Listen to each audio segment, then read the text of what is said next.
정조와 약가, 현진건. 최주부는 조그마한 디촌이 모시고 있기에도 오감할 만큼 유명한 의원이다.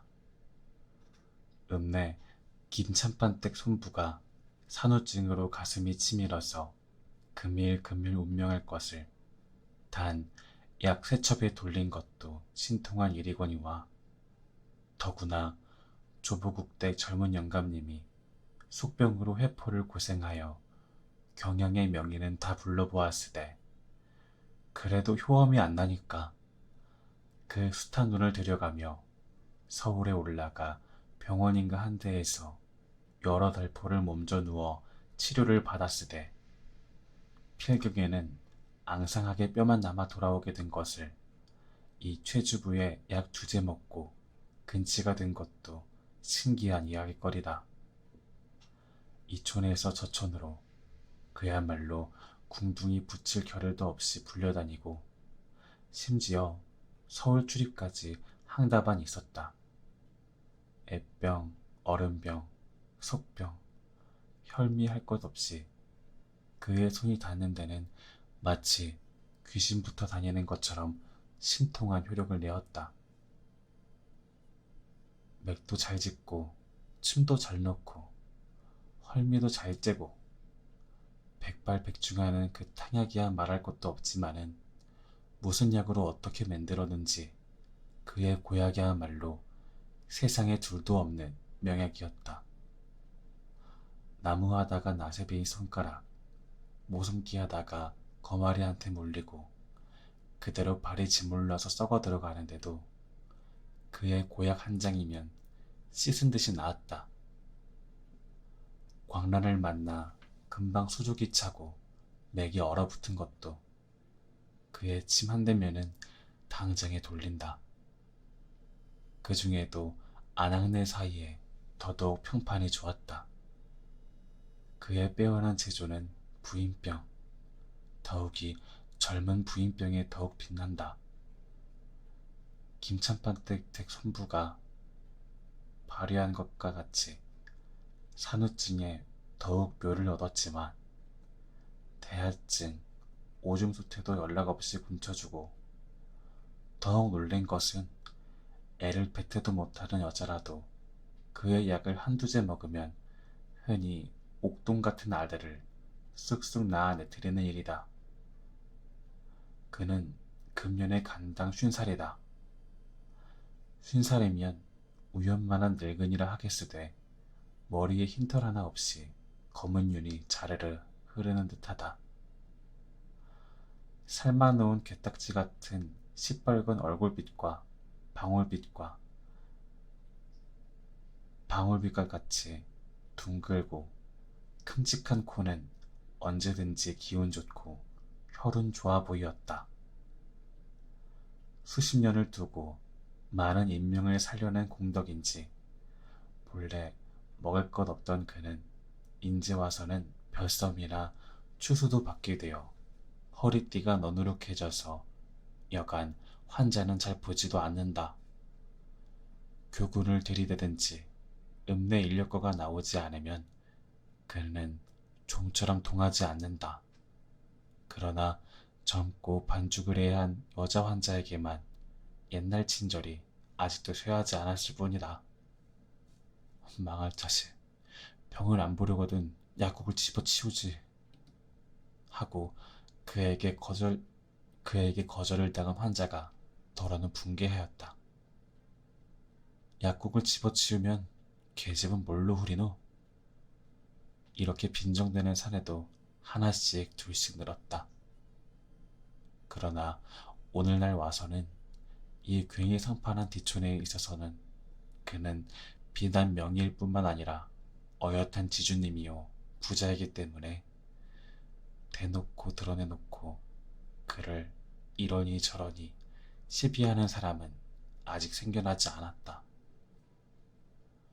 여름 새벽, 부지런한 그의 일직원이 눈구에 물이나 마르지 않았나 하고 머슴을 데리고 휘 한 바퀴 돌아오니깐 마당 가운데 개처럼 쭈그리고 앉은 여자의 모양을 발견하였다. 누구야? 그는 무망 중에 부르짖었다. 쭈그리고 앉았던 그 그림자는 깜짝 놀란 듯이 몸을 일으키어 저 새님 좀 모시러 왔어요. 메인 목이 짜낸 듯이 말했다. 또 왔구나. 그는 속으로 생각하고 불쾌한 듯이 성큼성큼 걸어 사랑 겸 약방으로 쓰는 뜰 아랫방으로 들어가며 요새 모숨기에 바빠서 못 가겠는걸? 배하는 듯이 한마디 던졌다. 그는 이런 청자꾼의 진절머리가 났다. 명의를 청하러 오면서 탈 것도 안 가지고 타박타박 걸어가는 자는 이따위 예절 모르는 축들과는 정말 말하기도 싫었다.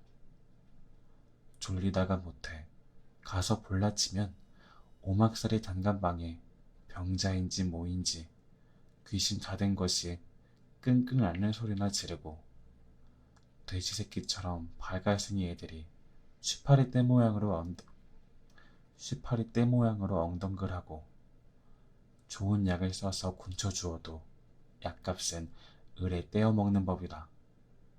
쭉 해야 닭말이 계란꾸러미나 또는 담뱃줄이나 가져올 뿐이다. 이것은 그래도 염치 있는 패지만은 어떤 작자는 10년치 끌고 와서 밥 한술 대접하는 거 없이 철철 굶겨 보내기가 일수다. 한껏 대접이라야 땅이 꺼지는 한숨과 새우줌같이 질근거리는 눈물과 귀가 아픈 치사인사다. 그것들은 사람에겐 한숨과 눈물이 진수성찬인 줄 아는 모양이다. 네.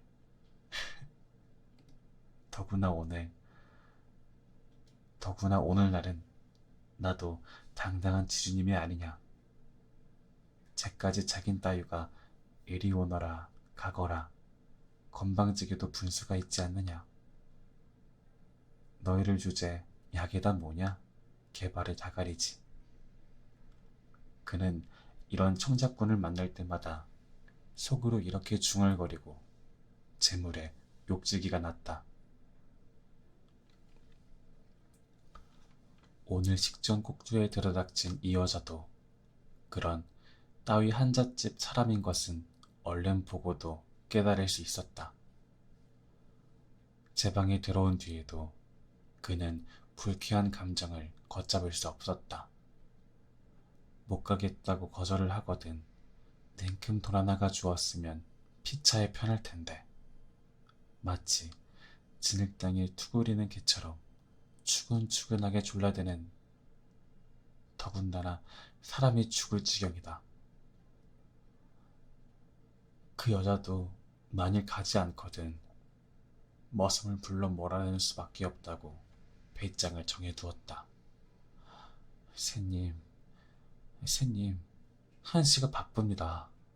아무리 일이 바쁘셔도 잠깐 도와주셔요. 어느 틈에 그 여자는 사랑 밑창 앞까지 온 모양이었다. 그는 문도 열어보지 않았다. 글쎄, 일이 바빠서 못 간다고 그래. 의원은 둘째 마디부터 화증을 낸다. 못 가시면 어떡합니까? 사람 하나 살리는 셈치고 잠깐만 가보아 주세요. 그 여자도 상상한 대로 끈적끈적하게 조르는 패다. 어떡하더니 하고 벌컥 성을 내려다가 그래도 채모가 그렇지 않아서 점잖은 가락으로 그야 인명의 제천이니 내가 본다고 살고 안 본다고 죽겠소. 의원은 딱하다는 듯이 자랑치는 듯이 헛웃음을 지었다. 그야 그렇지요. 청자꾼은 제 말 그대로 인사성도 없이 시인하는 것이 더욱 제 자존심에 거슬렀다. 그렇지만 사람 앓는 것을 보고 어찌 약한 첩도 아니소 봅니까? 그 여자는 솔직하게 제 맘 먹은 그대로 실토를 하면서 말끝이 어디로 돌아가는지 모른 모양이다. 명이고 뭐고 별다른 기대도 않고 다만 인정의 약에나 좀 써보자는 수작이다. 의원은 화증이 나다가 못해 분배 없는 것들이란 할 수 없어 하고 속으로 어이없어 웃었다. 약 한 쳐. 그러면 병 증세를 말아오. 약을 지어주게. 의원은 큰 맘을 썼다. 식전 꼭두부터 졸리기도 싫고 끄들려서 다니는 이보담 거지에게 동전 한 푼 적선하는 셈치고 약 한 첩으로 쫓아보내는 것이 상책이라 생각한 것이었다. 의원은 그제야 영창을 열었다. 아직 해는 뜨지 않았으되 여름의 아침빛은 신선하게 밝았다. 그 떼쟁이는 서슴지 않고 영장 한복판에 뚜렷이 얼굴을 나타내었다. 굶주림과 고역에 시달린 탓이 되어 얼굴빛은 핏기 하나 없이 백지장 모양으로 헬쑥하다. 그러나 그 반달 모양을 그린 새까만 눈썹, 그 밑에서 문틈으로 엿보는 새벽빛 모양으로 맑고 시원한 눈, 동그스름한 애뜬 이 모습은 아직도 그 나이 20을 얼마 넘지 않은 것을 아르킨다. 청작꾼은 의외로 젊고 아름다웠다. 그 여자는 슬쩍 의원을 쳐다보다가 말고 고개를 다소곳하며 아니에요. 병자도 생리 한번 배웁기가 소원이고 동네 사람들도 생리개수만 보이면 고칠 수가 있다고 해서요. 세상 없어도 모시고 가야 돼요.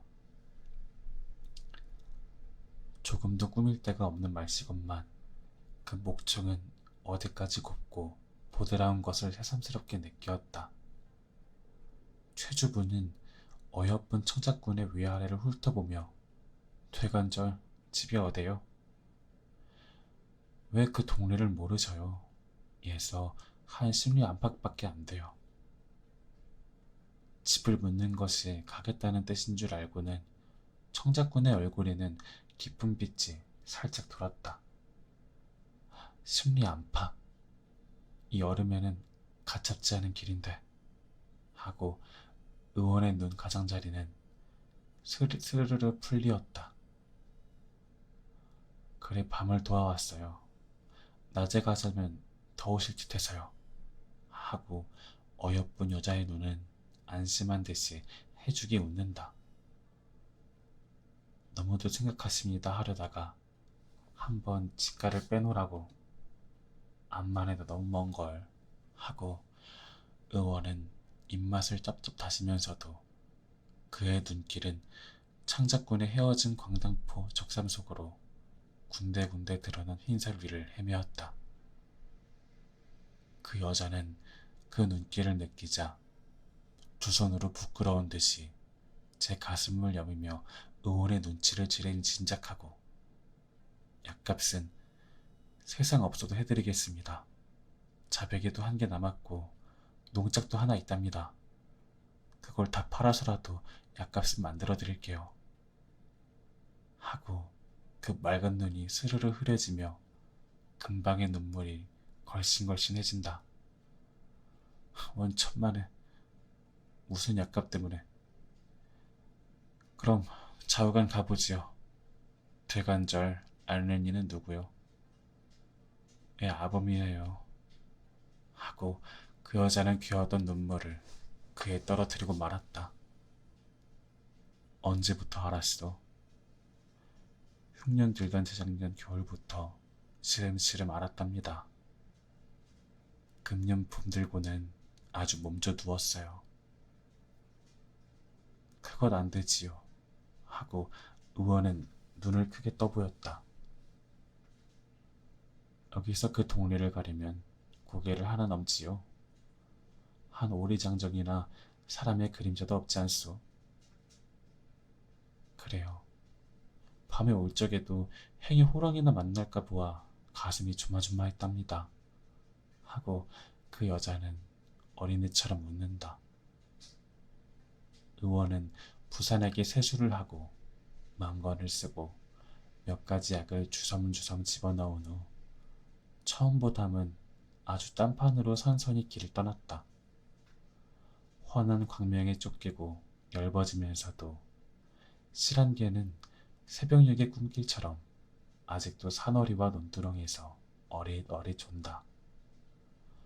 파랗게 깔린 모와 뽀요스름한 농구 사이에 움직이는 흰점은 새벽에 일어난 농꾼들이라.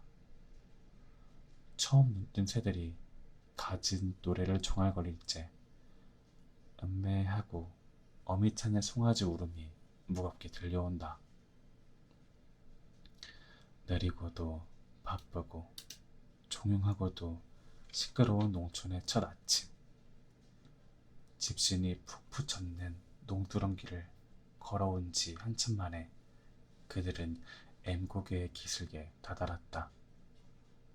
오른편으로 소나무와 잡목이 건성하다 못한 석산을 끼고 올라가노라면 왼편으로 그리 까풀막지지 않은 낭떠러지의 여울물이 발 아래에서 소리치고 삐근하게 덮인 풀 사이에 칠락 같은 흰 길이 꼬불꼬불 원을 그리며 뺑뺑이를 돈다.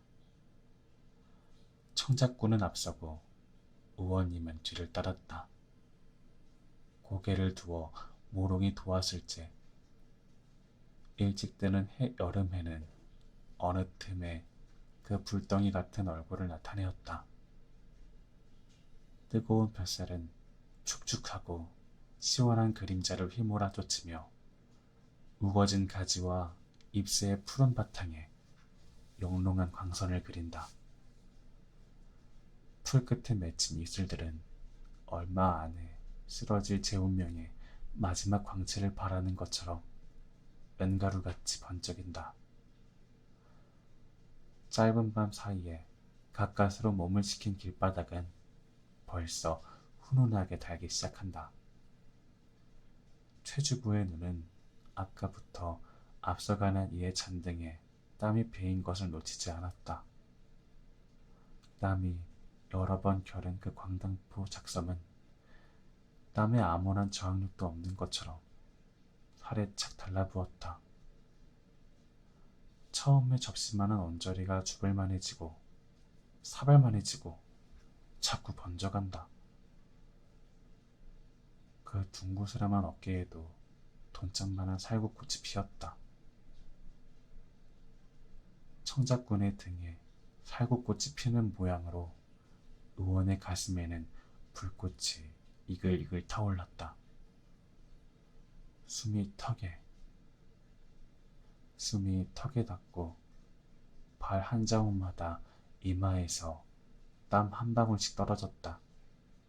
그러나 청작꾼은 제 등에 땀된 줄도 모르고 제 뒤에 누가 따라오는 것도 잊은 듯하여 뒤도 한번 돌아보지 않고 두 다리가 잽싸게 놀며 종종 걸음친다. 저게 아줌마네. 우리 좀 쉬었다 갑시다.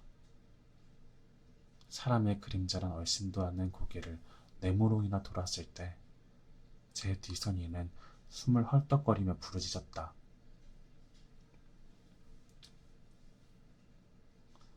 구슬 같은 땀방울이 맺힌 발그레한 얼굴, 뒷등 모양으로 앞섭도 착 달라붙어서 최주부는 핑핑 내어둘래는 듯이 눈을 쓴벅쓴벅 하다가 그대로 풀밭에 주저앉았다. 한자의 아내는 민망한 듯이 딱한 듯이 서성할 뿐 덥지 않아요? 이리 와 좀 쉬시오. 하고 여전히 그 붉은 기도는 눈을 쓴벅쓴벅 하면서 커다란 졸비차를 훨훨 붙이다가 갑자기 제 앉은 자리가 바로 길가요.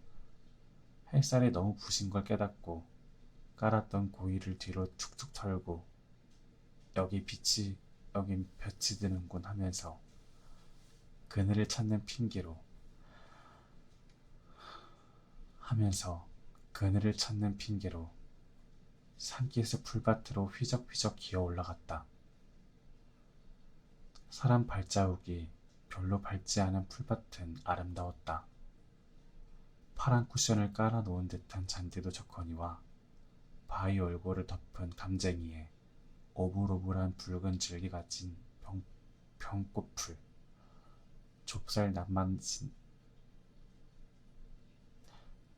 납만식한 한 수요 없는 흰 꽃을 머리에 이고 기름기름하게 뻗은 대나물에 석축화 뺨칠 어렵군 페랭이꽃, 이름은 사나우나마 가련한 파란 꽃에 있나.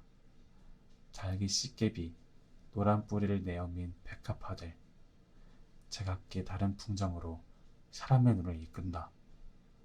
다홍에 분홍에 자주에 연두에 희고 누르고 혹은 굵게 가지각색의 이 자연의 비단. 최주부는 앞으로 담쟁이 얽힌 바위가 가리고 뒤로는 소나무 숲이 삐욱하게 푸른 그늘을 던지는 아늑하고 포근포근한 잔디밭을 필경 발견하였다. 그는 거기 펄썩 주저앉으며 기슭 아래서 망설이는 청작꾼을 불렀다. 여기가 참 시원하군. 이리와 잠깐만 쉬어갑시다. 청작꾼은 민망한 듯이 또는 난처한 듯이 얼마쯤 주저주저 하다가 필경 올라오고 말았다. 먼저 자리 잡은 이는 얼른 제 옆자리를 손으로 한번 쓰다듬어 보고 뒤에 온 손님에게 앉으란 뜻을 보였다. 그러나 환자의 아내는 그 옆으로부터 한 간쯤 떨어져서 금방에 날아갈 듯이 쭈그리고 앉았다. 그렇다고 그 여자가 의원을 의심한다던가 못 믿어하는 기색이 털끝만큼이라도 있다는 것은 아니었다. 다만 갈 길이 바쁜데 1분 1초를 이러고 보내는 것이 민망한 눈치였다. 거기도 얘보단 나아요. 하고 의원은 드러내놓고 부둥부둥 가까이 갔으되 본능적으로 몸을 흠집힐 뿐이요. 환자의 아내는 조금도 경계하는 빛이 없었다. 왜 땀을 그렇게 흘려? 너무 기여한 모양이구만. 하고 의사는 물끄러미 어여쁜 청착꾼을 쳐다보다가 벼랑간에 이런 소리를 하며 땀이니 씻어줄 듯이 오른손을 번쩍 들다가 말고 허대 맥이나 좀 짚어볼까요? 하면서 이번에는 왼손으로 그새 새끼 같은 손목을 잡아당겨 제 무릎 위에 놓는다. 여자는 앞인마 머리칼이 사내의 불덩이 같은 뺨을 스치며 앞으로 잠깐 쓰러진다. 법대로 의사의 식지와 장지가 나란히 환자의 맥 위에 놓아지자마자 문득 악이 센 두 손을 가늘게 떠는 손목을 움켜쥐었다. 그러자 여자는 벼랑간에 독수리에 채인 새새끼 모양으로 깜짝 놀라며 손을 빼려 할 겨를도 없이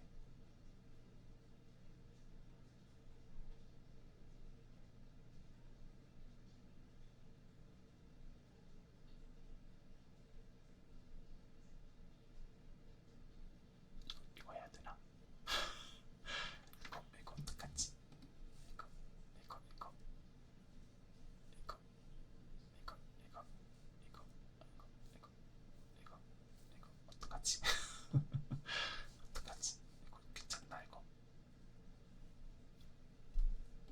이거 과인이 만든 게 아니고 책 내용이었는데 알겠지? 손을 빼려 할 겨를도 없이 소뚜껑 같은 검은 손은 또다시 땀에 촉촉하게 젖은 구렁이처럼 휘감아 땀에 촉촉하게 젖은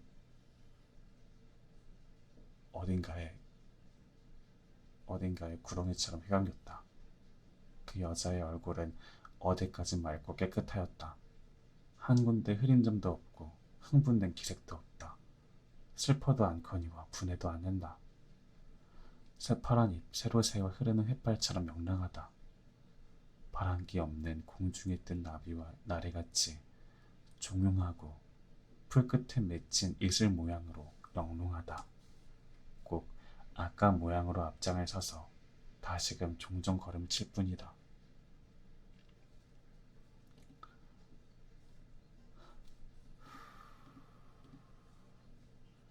최주부가 도리어 겸언쩍었다. 조금 더 앙탈이라도 하였다면.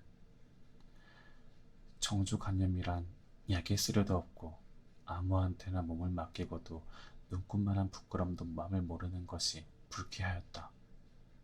이런 것들은 할 수가 없어 하고 속으로는 제법 개탄까지 하였다. 가다가 심심하면 쫓아가서 손도 쥐어보고 뺨도 만져보았건만 그 여자는 그의 하는 대로 맡기고 눈썹 끝 하나 움직이지 않았다. 물결 치는 대로 떠나가는 부평주와 같이 걸리면 멈추고 놓이면 또 흘러갈 뿐이다. 하늘가에 흐르는 흰구름 모양으로 모든 것이 무심하고 심상하다. 마침내 그들은 다 쓰러져가는 오막살이 삽장문 앞에 섰다. 얘가 우리 집이에요 하고 하염없이 웃어 보인다. 우원은 제 지은 집 미천으로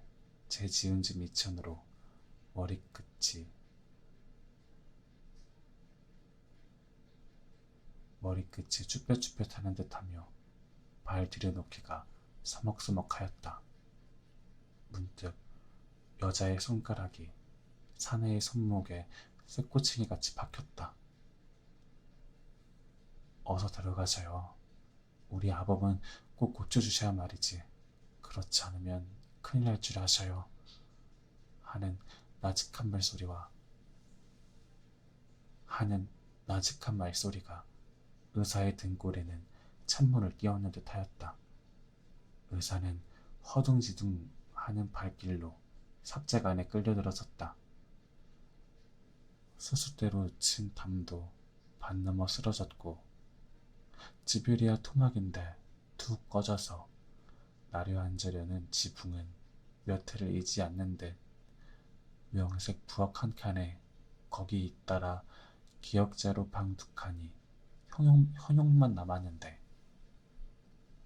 황토로 발라놓은 벽에 엉거름이 턱턱 갈라져서 덜어는 떨어지고 덜어는 주둥이를 쳐들고 떨어질 때를 기다린다.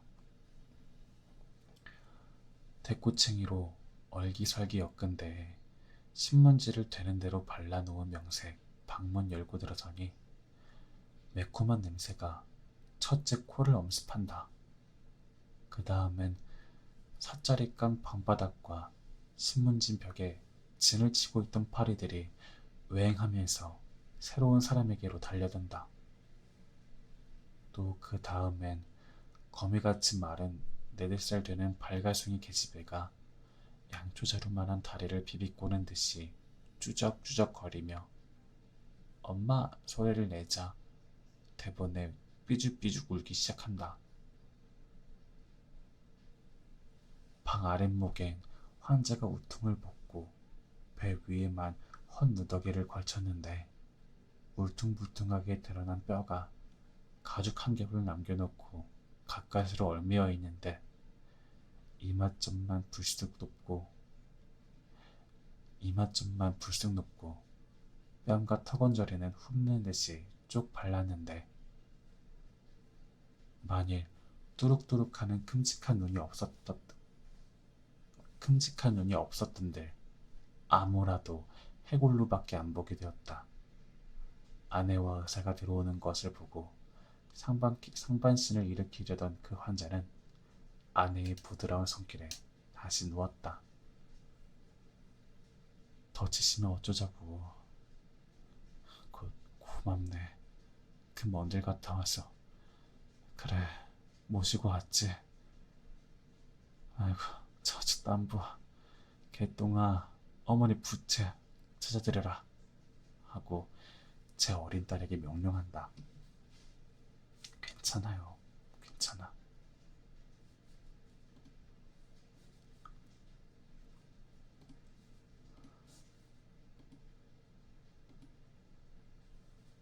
하며 치맛꼬리로 땀을 씻고 문득 제 얼굴을 그 해골 다 된 얼굴에 문지르며 훌쩍훌쩍 운다. 왜 울어? 이제 의원님이 오셨는데 약 먹으면 나을 텐데. 환자 또한 목이 메인다. 뼈만 남은 꼬치꼬치 마른 남편의 손은 아내의 흐트러진 머리카락을 쓰다듬는다. 세상 없어도 나을 테야. 안 죽고 살아날 테야. 울지 말아요. 울지 말아요. 그들은 몇 번이나 이러고 서로 울며 위로하였던 거. 그런데 여보세요. 내가 죄를 하고 아내는 더욱 늦게 운다. 운목에 서성서성하고 있던 죄인은 그 소리에 가슴 뜨끔하였다. 그 방울 같은 코끝에 땀이 또 한 방울 맺혔다. 여보가 죄가 무슨 죄요? 저 새님을 좀 앉으시기나 하오. 아내는 말대로 선뜻 일어나 운목으로 오더니만 제 치맛자락으로 삿자리를 훔칫훔칫한 뒤에 이리 좀 앉으셔요 하며 의원을 앉히고는 다시 남편에게로 왔다. 저 스님을 모시다가 스님의 말씀을 들었어요. 집에 모시고 온 데야 아까 드릴 거리도 없고 당신의 병은 세상 없어도 고쳐야겠고. 말끝은 다시금 눈물이 흐렸다. 아까부터 바늘 방석에 앉은 것 같은 최주부는 간말에 회오리 바람이 왼몸과 맘을 휩싸고 뒤에 느는 듯하였다. 금시로 저 해골바가지가 이를 뿌르르 갈고 일어서며 날카로운 칼로 제 목을 푹 칠 것 같았다. 그러나 환자의 대답은 그야말로 천만득박이었다. 잘했어. 한마디 하고 그새 새끼 같은 팔뚝으로 아내를 제 가슴에 쓸어안고 크흑 느낀다. 그것도 내 병 탓이지. 내 죄지. 임자가 무슨 죄요? 아니요. 임자 죄는 아니요. 한다. 최주부는 제 눈과 제 귀를 믿을 수 없었다. 세상에 기괴한 일도 있고는 볼일이다. 이왕지사 정조를 깨뜨렸거든 그 비밀일라 재수 깊이 감수를 일이지. 그것을 샅샅이 남편에게 꽂아바치는 연이어니와 뻔뻔스럽게 그런 소리를 드러내놓고 짓거리고 제 정부조차 버젓하게 데리고 온 계집을 차렸다고 위로하는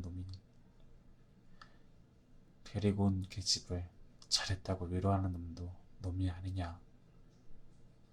이윽고 두 남녀는 떨어지며 청작꾼은 또 아무 일 없었던 것처럼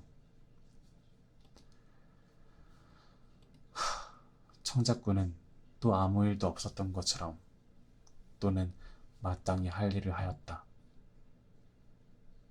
마땅히 할 일을 하였다는 것처럼 환한 얼굴로 의원에게로 들렸다. 병을 좀 보아주세요. 의원은 두근거리는 가슴을 간신히 진정하고 정중하게 맥도 집어보고 병날미도 들어보았다. 재작년에 한지에 붙이던 눈 열마지기가 다 타버리고 추수마당에서 빗자루만 털게 된 뒤로 굶기를 밥 먹듯 하였고, 작년에는 그 눈만져 떨어져서 농사도 못 짓고 품팔이로 그날그날을 지내노라니까 점점 병에 덧쳐서 오늘날 지경에 이른 것이라 한다. 그것은 갈데없는 부족증이다. 기혈 부족, 원기 부족에서 생긴 병원이니 의원의 양심은 초제 몇 첩 가지고는 도저히 돌릴 수 없는 병임을 아뢰킨다. 의원은 제가 가져온 약조를 골라서 보온탕 세 첩을 지어주고 이 병은 매우 뿌리가 깊으니 여간 나첩으로 낫지 않을 터인즉 감미야 십전대보탕 한 재는 먹어야 되겠다고 그 약을 지으려면 약재를 가져온 곳이 없음에 돌아가서 지어보겠다고 설명해 드렸다. 이왕 지은 헌물이니 손해는 보더라도 약 한 재쯤으로 삭쳐버리고 한시 바삐 이 괴상한 자리를 떠나려는 배짱이었다. 그러나 그렇게 풀기 없이 재팔뚝에 쓰러졌던 그 계집은 인지 와서는 여간 아기가 센 것이 아니다. 제 남편의 병을 고쳐주기 전에는 한 발자국도 여기서 움직이지 못한다. 한 달이고 두 달이고 얼마든지 약을 써서 그여의 병뿌리를 빼야 놓아보낼 터이다. 약재가 없으면 적어주면 몇 차례라도 넘나들며 가져오겠다고 악지를 쓴다. 의원은 환자지 의견에 아니 복종할 수 없었다. 입맛을 쩍쩍 다시면서 쪽지를 적어주고 환자의 아내는 심리 안팎길을 한숨에 뛰어가고 뛰어왔다. 밤이 되었다. 병자와 의사가 자는 방엔 삿자리 한 잎으로 칸을 막았다. 나 생님을 모시고 잘까요?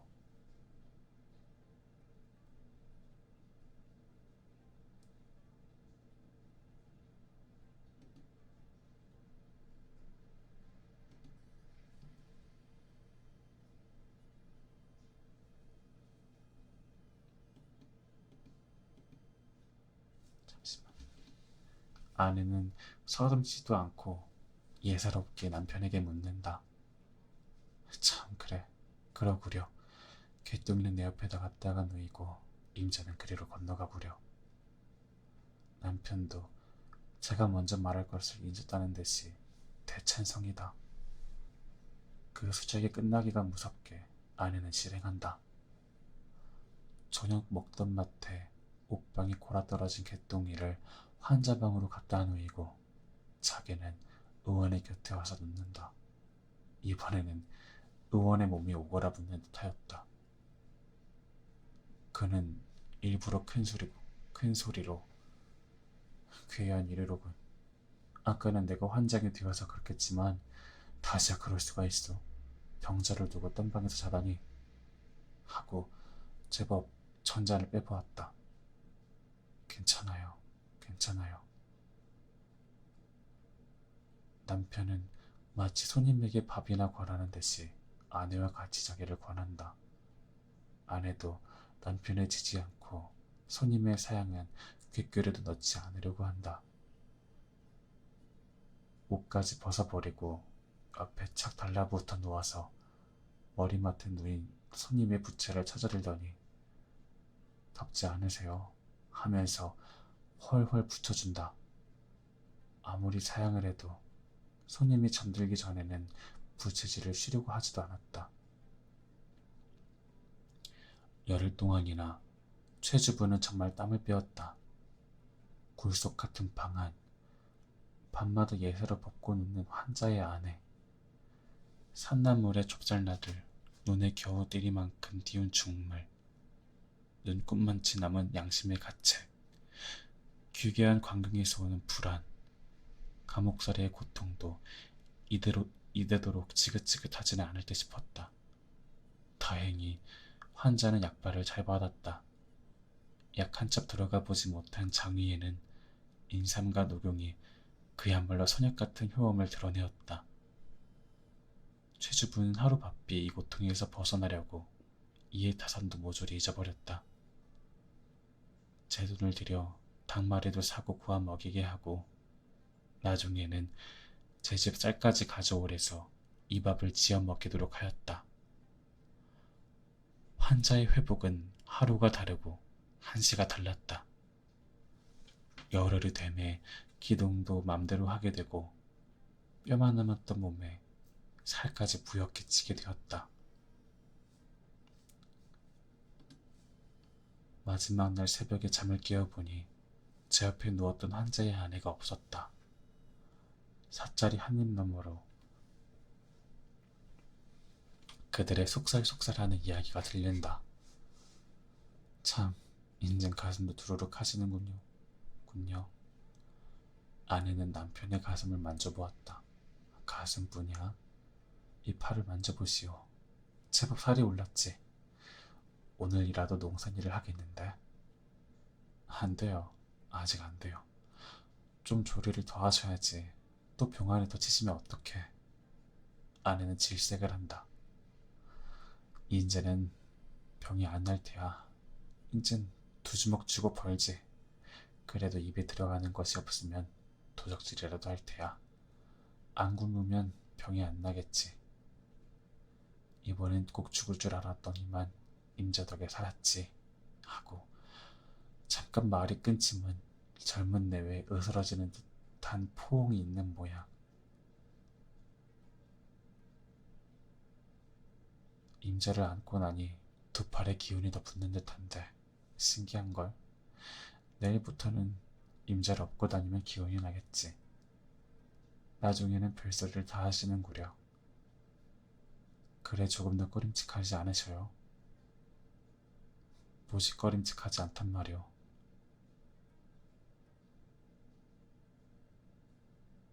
저놈의 아주버니하고 같이 잤는데도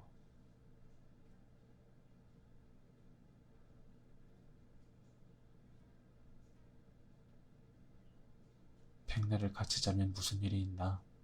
내 병 때문에 임자에게 비참한 노릇을 겪게 한 게 애원할 뿐이지. 참 그래요. 나도 그런 일을 당하면서도 조금도 부끄럽지 않았어요. 처음엔 가슴이 좀 두근거리더니만 무슨 짓을 하든지 당신 병만 나섰으면 그뿐이라 하고 보니 마음이 고만 가라앉았어요. 그럼 서로 위해서 하는 일이 무엇이 부끄러울까. 그들의 수작은 아침에 제잘거리는 새 모양으로 흐리고 터부단 점은 도무지 없고 어디까지 명랑하고 어디까지 상냥한다. 그래도 저 방에서 새님을 메시고 자려니까 어쩐지 가슴이 뻐근하고 슬퍼요. 그는 나도 그래 고마운 생각이 지나쳐 눈물이 나려고 하더구만. 인진평이 더 나았으니까 다연 말이지. 두 내외는 또 쓸어앉는 모양. 그때 개뚱이가 자다가 무엇에 놀랐는 듯이 삐하고 온다. 왜 하고 애달래는 소리가 나더니 찻자리를 걷어치우며 조심조심 건너온다. 그날 아침에는 최주부는 놓이게 되었다. 환자도 개똥이를 안고 문 밖까지 전송을 할 수 있게 되었다. 최주부는 연암은 걸음 걸어가다 보니 두 내외는 아직도 나란히 살인문턱에 서서 자기의 가는 양을 바라보고 있었다. 때마침 그들은 떠오르는 햇발을 담뿍 안고 있었다. 의좋게 나란히 서 있는 그들의 얼굴엔 광명과 행복이 영롱하게 번쩍이는 듯하였다. 저런 것들은 정조도 모르고 질투도 모르는 모양이지. 최주부는 눈이 부신 듯이 얼른 고개를 돌리며 혼자 중얼거렸다.